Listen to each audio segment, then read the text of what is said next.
Yeah, I think everyone, regardless of their role, um, wants the opportunity, don't they, to start thinking strategically and also to feel like they're actually making an impact. And I think when you're just kind of in a position where maybe you're just on autopilot or you're just putting out fires, it's hard to feel like that. And it's also hard to feel that way when you're very much stuck in your silo and you don't have that macro view of everything that's going on. I feel like, we talk a lot on finance lines about how finance leaders want to become strategic partners. Well, they must become strategic partners. And I think I mean, it's impossible to do, isn't it? If you're just in a silo, I mean, it literally does not make any sense. But I think that what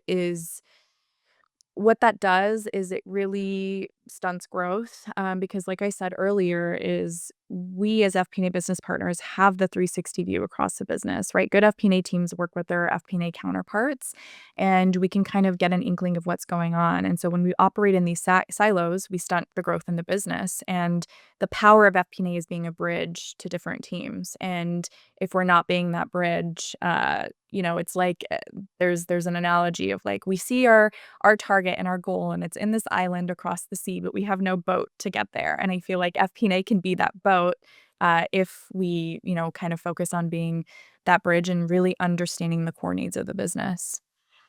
Okay, great. All right, so that brings us really nicely onto what we want to talk about today, then, which is, I guess, these are all kind of buzzwords that you hear a lot. You like digital transformation, technological transformation, and of course AI.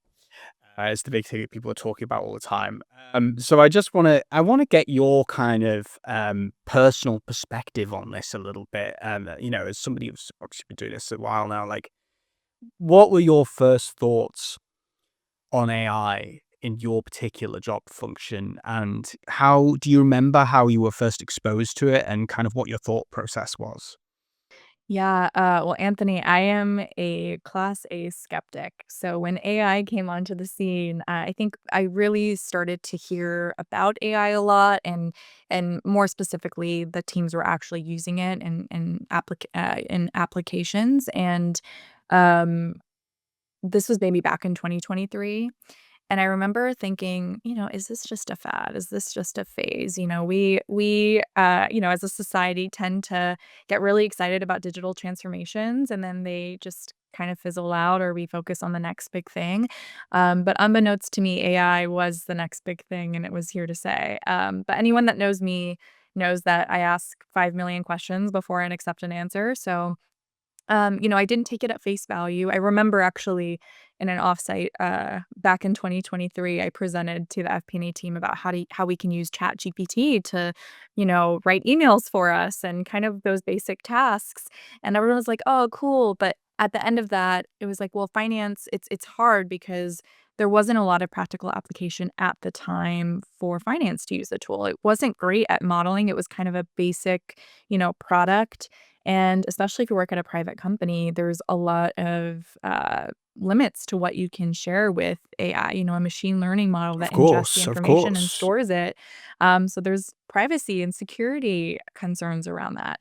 But once I started using the tool, I was like, wow, this is really powerful. And it actually can be a partner to me to quote unquote kind of replace a lot of the tasks that I was doing that I didn't really care about, or maybe weren't super value accretive, right? So summarizing a bunch of notes into an executive summary for a presentation, maybe that would have taken me 15, 20 minutes to do. I could do it in seconds.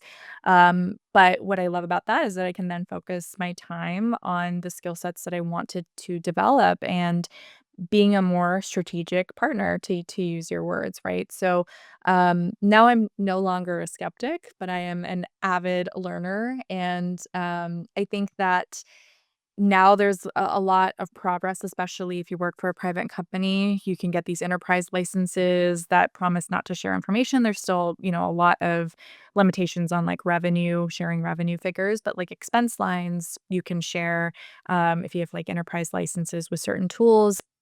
And that is really kind of transforming our business. So now we can use it for modeling and in addition to kind of the email automation and the things that I mentioned. So I think there's still a lot to learn. I hate when people claim to be an AI expert because no one is an expert. I'm certainly not an expert. But I think that it is starting to really revolutionize how finance teams operate. And we have to kind of become more strategic. Otherwise, I think our roles can become obsolete.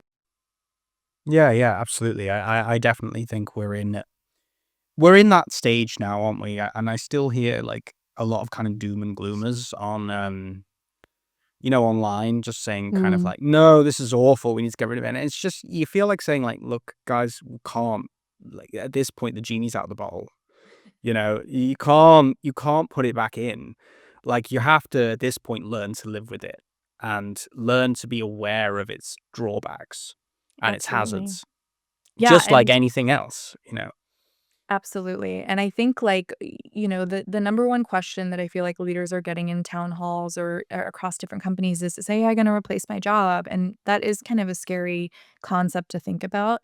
I do think it's going to be a much more slow burn than we are expecting. I think AI is going to replace a lot of the work that we do, but there is still very much a need for human engagement and interaction. And especially with FP&A, we have to get data from our business partners, and no one knows the business better than you as an FP&A partner. AI doesn't know the nuances. It only knows what you tell it.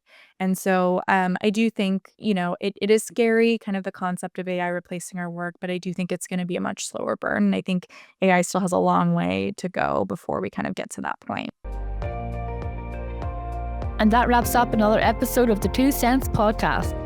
Thank you to our listeners for taking the time to tune in. If you enjoyed this episode and want to hear from more finance leaders like today's guest, please subscribe to the show and leave a rating or review on your favourite podcast app.